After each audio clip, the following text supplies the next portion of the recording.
Vanessa the Crafty Gemini. I post weekly videos right here on my YouTube channel, and in this tutorial I'm teaching you how to make these super easy little scissor shields so you can label your fabric and your paper scissors.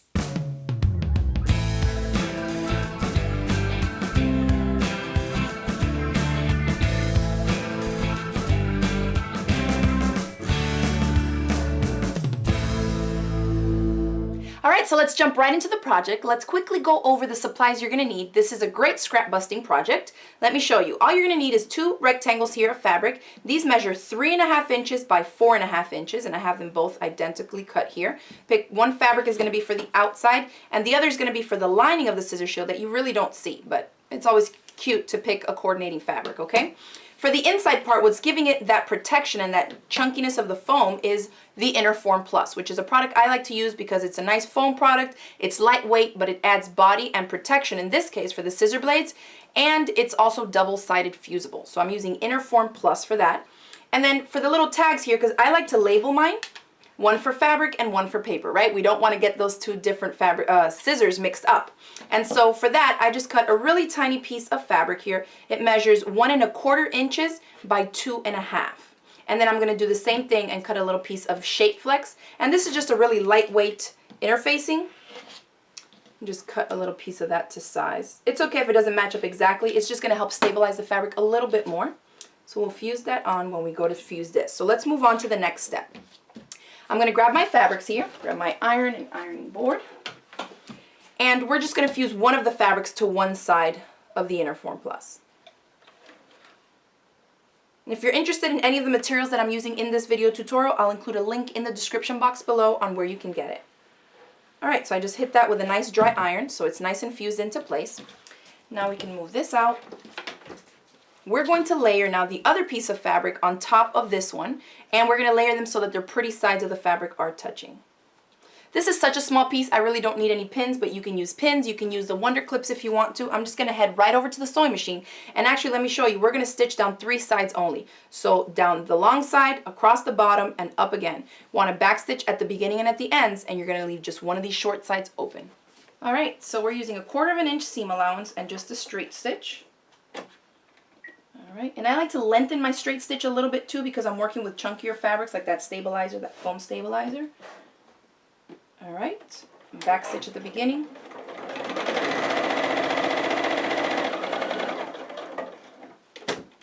Pivot on the corner.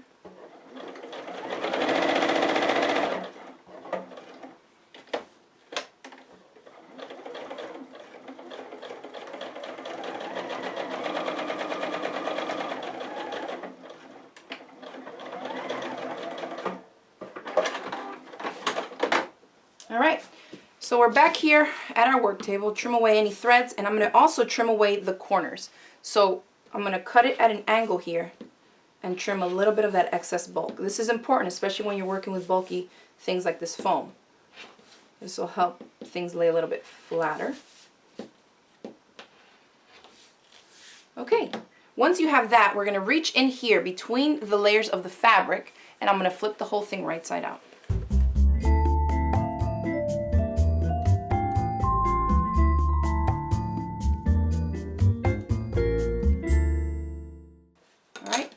Now let's bring our iron back, and because the Inner Form Plus is double-sided fusible, we are now going to fuse this side down into the finished project, right? Okay, so this is going to be the outside of my little scissor shield, like this, and this is going to be the inside pocket part, so you can see how it's going to end up like that. But what I like to do is, this is our raw edge, I'm going to flip it this way, and at this point you want to fold it so that whatever fabric you want on your lining is now on the outside. Does that make sense? So my print is going on the outside, so I'm going to lay that side here and fold it on itself, half and half. Right here. And you can put some clips or pins if you want to, but I find that the project is so small that's really unnecessary. So let's head over to the sewing machine, and on the raw edge side here, we're going to stitch right across the bottom through the bulky layers, okay? Through the folded layers, back stitch at the beginning and at the ends.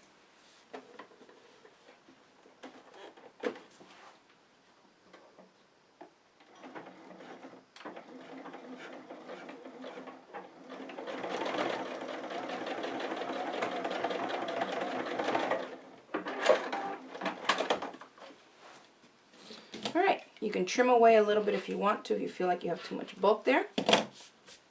And now we are going to reach in here and flip this corner out. So now you can see we don't have any raw edges anywhere. This is what the finished thing is going to look like. And that one little bit of raw edge is going to be tucked away in there, which is not a big deal because it's going to be sewn up anyways. All right. So far, this is what you should have. Now at this point, I like to make my little label. So I'll show you how to do that. Let's grab the iron. And it's a little hard to see, but one of these is fabric and one of them is the Shape Flex 101 that I used, SF 101. It's by Pellon.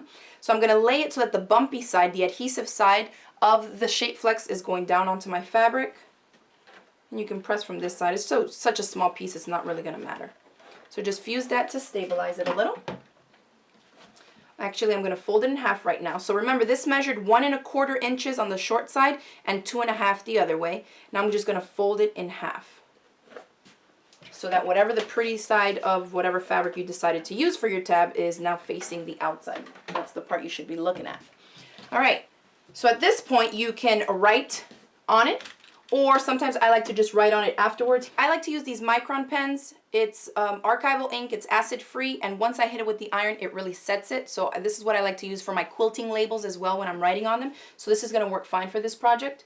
And so all you need to do is keep in mind that you're going to have a seam allowance here. So you don't want to write your letters too far in, because this, let me show you, is going to be tucked in here.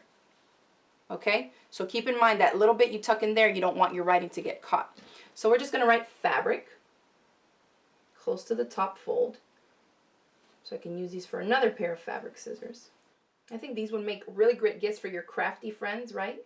If you sew, you quilt, you do any type of needlework, paper crafts, everybody has shears, right, for cutting fabric or paper. All right, so there it is, it's done. And now we're just going to tuck it in here, anywhere you want to. And we're going to stitch down right here. So we are going to be stitching through quite a few layers of bulk. We have this layer with the foam in it, this layer with the foam in it, and the 2 layers of fabric, and then our folded up fabric with the Shape Flex in it as well. So just take your time. If you need to change to a higher or a larger size needle, go ahead and do that. A 90-14 would work nicely. But I'm just going to stitch real close to this outside edge and grab that in there. If you feel like your fabric pieces may be moving on you a little bit, then you can also baste this into place with some glue and then go back and stitch it. Right, so we're going to stitch nice and close to that edge and taking our time because you don't want to break a needle. Make sure you have what you need in your machine to stitch through all these layers.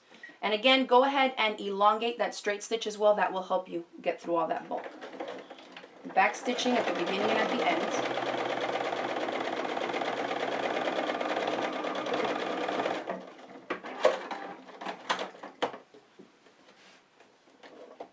All right, so we're all done with our little scissor shields. Just slip your scissors right in there.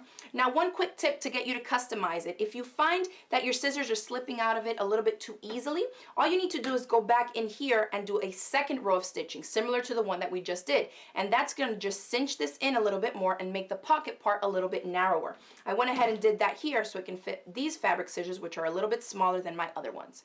And so you can see that there. Now, another thing to note is that I made them the size of just the blade. You can make them big if you want to, but I found that even with all the different sizes of scissors that I have, this worked out nicely to protect my hand, the scissors to keep them nice and closed, and then also my projects whenever I have to throw in a pair of shears with other projects and fabric in there.